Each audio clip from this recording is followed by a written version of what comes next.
Hey everybody, thanks for coming. I'm Craig. I do developer relations here at Aleo. Today we're going to be talking a little bit about the tools available that you can hack with this weekend, a little bit about the bounties, and a little bit about our tech stack and architecture as well. I'll go through some examples of our DSL Leo, which is a pretty high-level ZK circuit language. We'll deploy an app, and I'll also show you our Aleo JS SDK, which you can use to build full-stack dApps that connect to circuits on-chain. I'm going to quickly run through this presentation. We're not going to go through all of it, but just going to talk a little bit about the tech stack here. So I think the important things are, one, I'm going to call out some of our unique infrastructure. So Aleo is a layer 1. So it's not a ZK EVM, which of course I'm sure most of you are familiar with. The main difference here is that we use proof of stake for consensus. And if you're interested in the consensus mechanism, that's Bullshark and Narwhal. It's a derivative of that, so similar to SWI. We also have a decentralized prover network. So the way that this works essentially is a user submits a transaction, it gets sent to a prover who wraps it into a ZKP, and then that proof is submitted to a validator for consensus. And then the most important thing, which we'll be talking about for the most of our time today, is Leo, the programming language that you can use to implement your circuits and contracts. So kind of like I mentioned before, if you're deploying a program, you would submit it to a validator. There's a program registry, which looks something like you might have seen on Etherscan, right? You can look up a program, you can see all the code for the program, and you can interact with it, read mappings, you can execute transactions, et cetera, et cetera. Now, if you're executing a transaction with a circuit, like I said, that looks like a caller makes a request to a prover node. The prover node calculates the result of that transaction and wraps it into a proof. That proof, as well as some metadata, which might include any public state that needs to be changed, will be submitted to a validator. And then that state change, you can think of it, kind of like your little circles from a state machine, is finalized in a state transition by the validator. These three things allow you guys to easily write ZK apps using a high-level language that looks like a Rust or Python or a language that you're used to. And ideally, one of the main goals being that you don't need to get deep into the weeds of elliptic curve cryptography to use the power of ZK circuits. Little fun diagram about that. So the way that we accomplish this is Leo compiles down into an intermediate representation. It looks a little bit like assembly, and then that's compiled down into actual circuits. And I'll show a little bit more about that later. So that's it for a little bit about our bounties. Just before we get started, we are sponsoring a $5,000 total prize pool. It is a pool prize, so it's split between the top 5 projects. Each of you will earn $1,000. There's a couple use cases that we're particularly interested in, but I want to say that any idea that you have that's really cool is completely valid, and really you should work on whatever project is exciting to you. So some of those use cases are gaming, identity and authentication, ZFi, ZKML, and of course voting and governance. Cool. So that's it with the boring presentation part. I want to jump into some code and some examples and kind of show you what tools that you can use to actually work on these bounties. So first and foremost, we're going to talk a little bit about Leo, which is our ZK circuit language. You can check that out at github.com/aleo/Leo. I'm going to jump into some examples and explain some of the concepts here. Okay, so let's take a look at a couple programs here. We're going to start with everyone's favorite example, a token, right? If we want to implement a token in Leo, what might that look like? Sorry about that. So some interesting data structures that you want to be aware of. I guess we'll start with, there's two main function types in Leo. One is called a transition function, and you can think of this as a private computation. Transition functions are executed by provers, and they result in a proof that has to be validated. There's also finalize functions, which you see under here in finalize mint public. The key thing to note here is that finalize are executed by the validators, and it's generally used for on-chain public activity. Finalize functions always overload a transition function, so they have to have a respective transition. And the way that you can think of this, you see this return then syntax. You can think of that as like an async await, right? First, the transition has to happen, and then we finalize it afterwards. So you can see that we're using this mapping here. Mappings are essentially on-chain storage. You can't use a mapping in a transition function because transitions are private computations.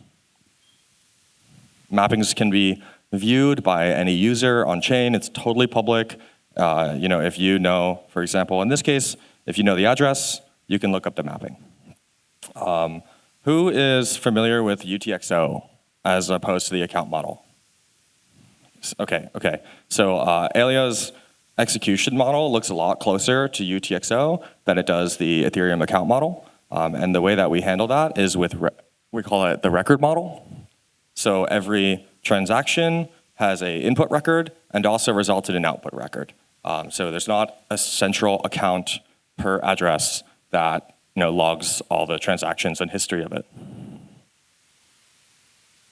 This is Leo. You can see it's pretty high level, right? It looks a little bit like Rust or maybe JavaScript or another language that you've used. It has pretty modern syntax. We have regular looking functions. We have return statements. We have maps, as well as records, and we also can write structs.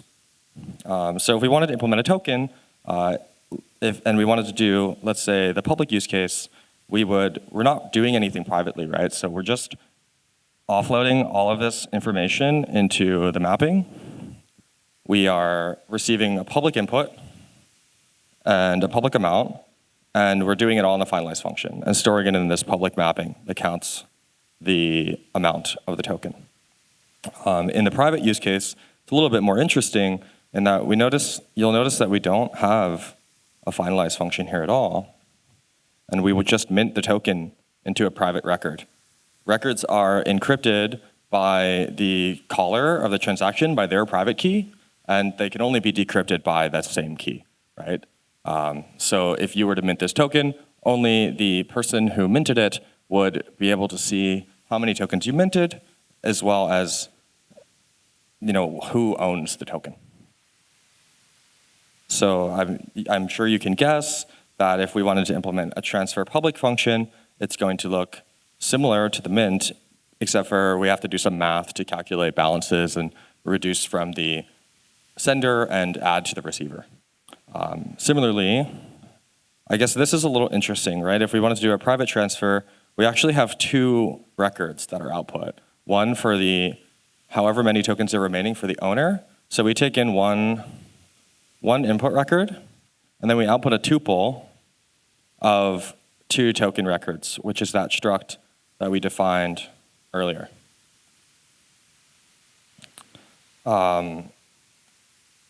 So we do our little math, we calculate the difference from the original balance, and we return it.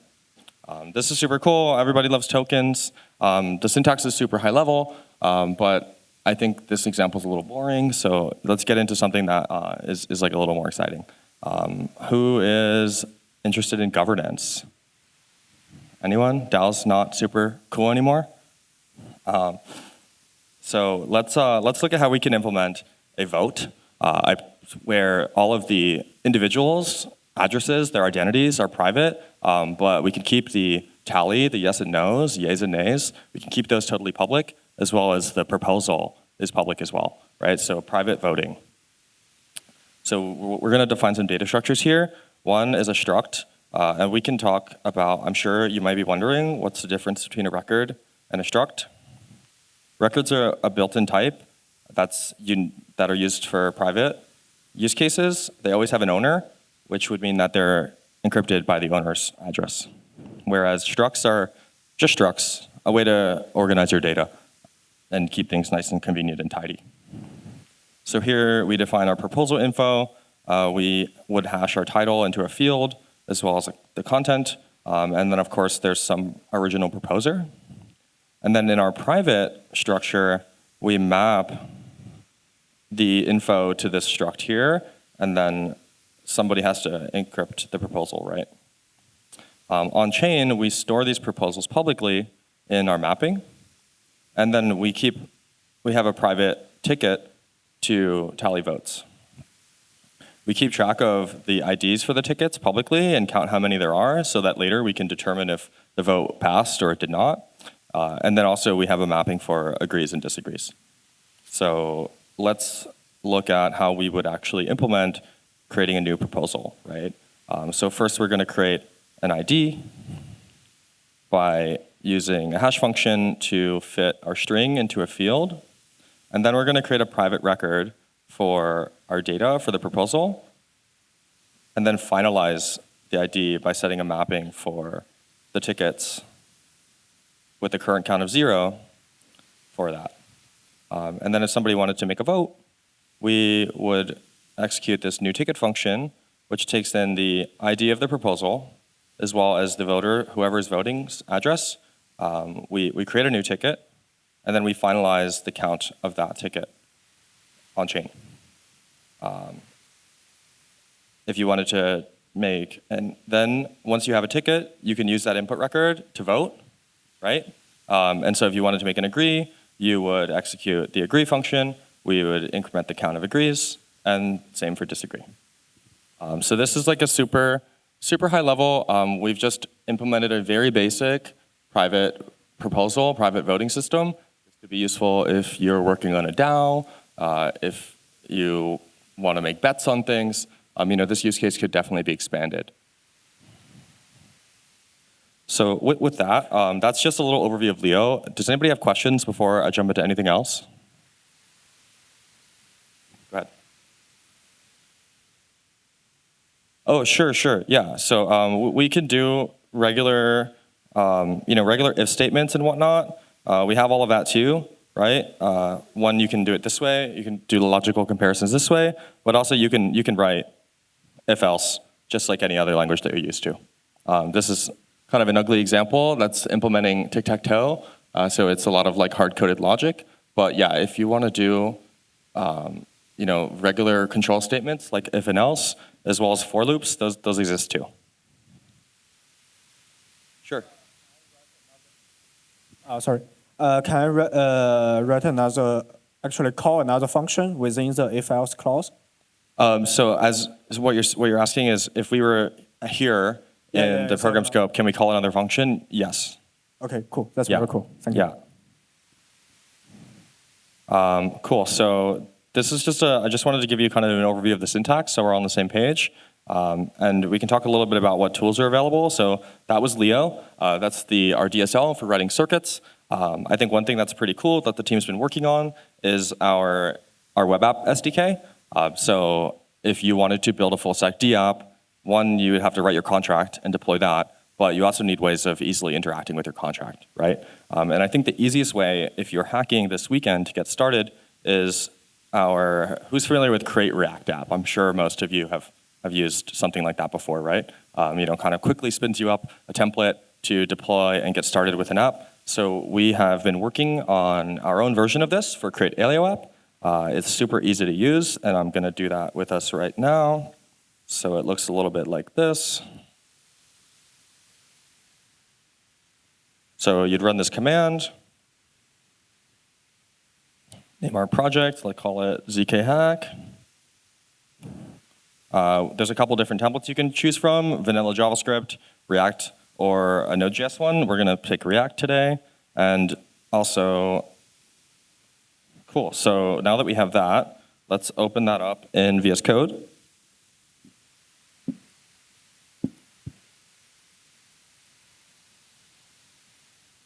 Sorry, it's hard to type with one hand.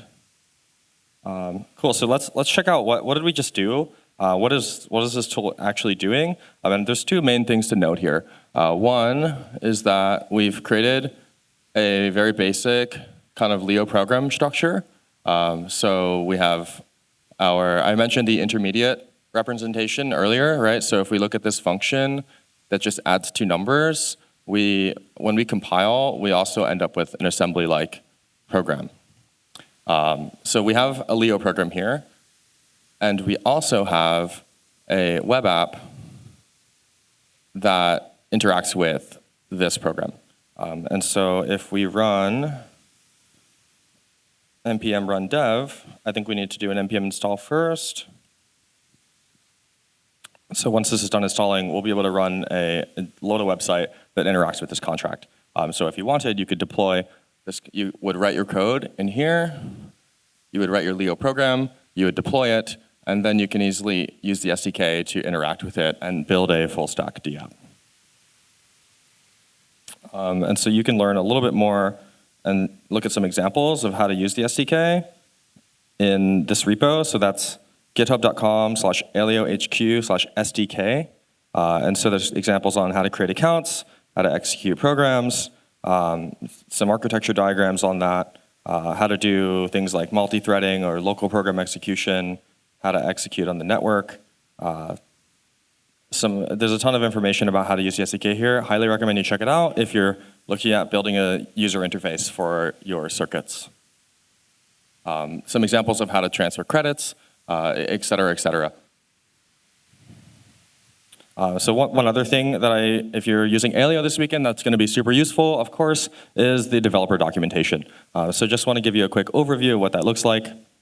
There's a couple at this top bar here. So this is developer.aleo.org. You'll probably be spending most of your time here if you're using Aleo, I imagine. So there's a couple important things here at the top. Again, all this SDK documentation that's in the GitHub is also here, so you can check that out. There's a ton of Leo docs, super detailed. You can check out all the different data types that are available, some information about program scope. You were asking about different program control structures and for loops and whatnot. You can also see examples of how to do all of that. And then even more, every operator that's available. For example, if you want to do random, right? We could check out how can we generate random numbers in our public functions. Some more information about transitions and finalize functions, mappings, etc. Definitely check out all of this on the docs if you're using Aleo. So I guess one other thing that's important to know is how's the protocol actually implemented, right? Like what are the important repos that if you really wanted to dive deep and see how things are working, it's all open source and built in Rust. So if you love Rust, you can check it out. There's two main repos here. One is called SnarkOS. This is the node software. And you can see some information about requirements. There's a script to run your own DevNet. If you want to do total local development and not interact with the network at all, you can run this script and you'll have a DevNet set up in one line, and you can deploy a program to your own DevNet, et cetera, et cetera. If you want to run a prover or validator client, SnarkOS is where you'll go. There's also a CLI for interacting and doing deployments, execution, et cetera. The syntax for that looks a bit like this.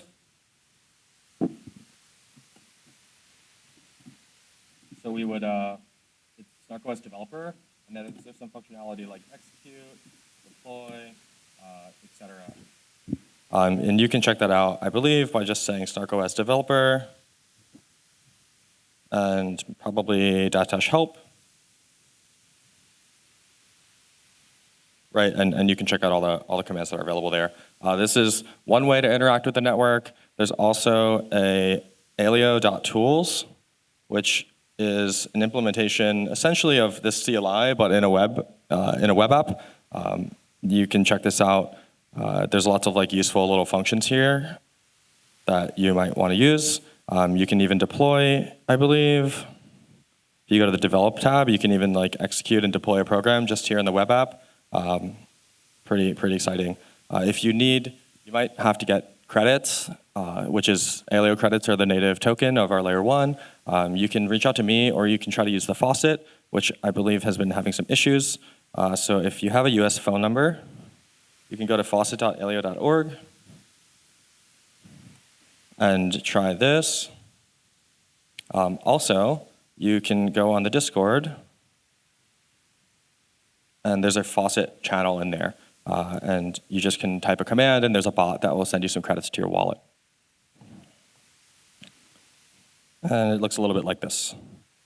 So you would type this command, you get some credits. You can also reach out to me in the ZK Hack Discord. I'll be available. I'll probably, they're stress testing the network right now, so the Faucet bot might not be working, but I'll happily send you some credits if you need to deploy or execute programs on chain. Cool. So we have 10 more minutes. I just want to make sure that everybody's on the same page. My main goal was kind of showing you the tools that are available today, giving you a brief overview of Leo. I'll show you how to deploy a program real quick as well, but just want to poll the audience, see if anyone has questions.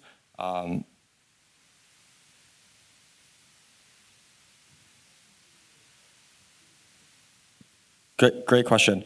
So I don't believe that we have a integration or unit testing framework right now. I know that there is a way in SnarkOS to write tests, but this is really for the compiler. And I can show you after. I don't want to dive into it right now, but come and find me and I'll show you how that's done. Any other questions? Cool. Cool. Let's deploy a program real quick. It's super easy. So we'll start with this one, which is the one we generated using create Aleo app. The program registry in Aleo is programs are registered under their name, and names must be unique. So the first thing that I'll do here is rename this. So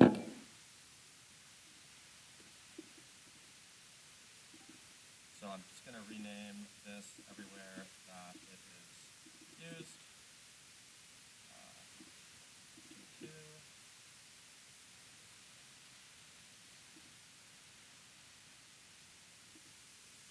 And then I'm going to grab this deploy script here. If you want to steal my developer wallet, there's 50 credits in there.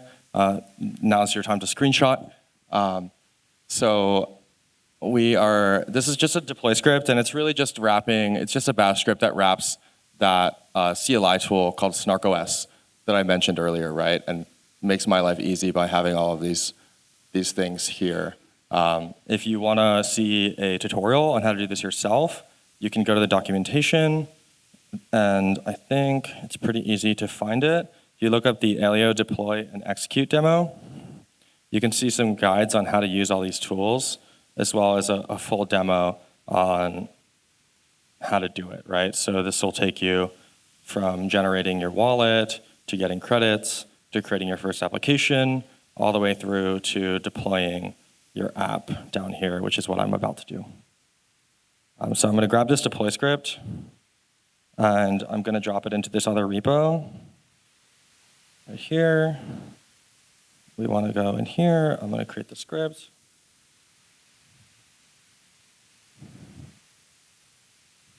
Right.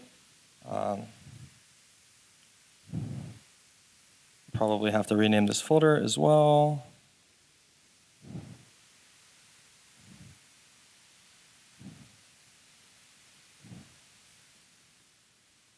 This is fun. I have one hand. Maybe I should has anyone ever programmed with a hand tied behind their back? We should try doing that as a hackathon idea, a bounty for whoever can write the best app over the weekend just using one hand. Cool. So I just want to execute this script.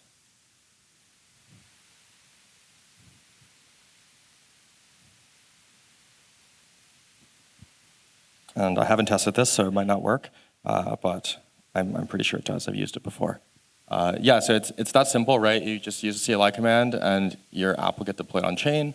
And if we wanted to, I could edit the React app here, and we could interact with it as well. Oh, I see. So I think the API is down at the moment for deployment. As I mentioned, they're stress testing the network. So what I would do here is I'd spin up a dev net, and just deploy to that instead, right? And I can deploy all my programs and test them locally with the DevNet. And you can find that either by reaching out to me, or if you go to SnarkOS, there is a script that spins this up that our CTO Howard recently wrote. I think it just spins up a bunch of tmux windows and puts nodes in each of them, since you need at least 4 nodes, right, to have a full network with consensus up.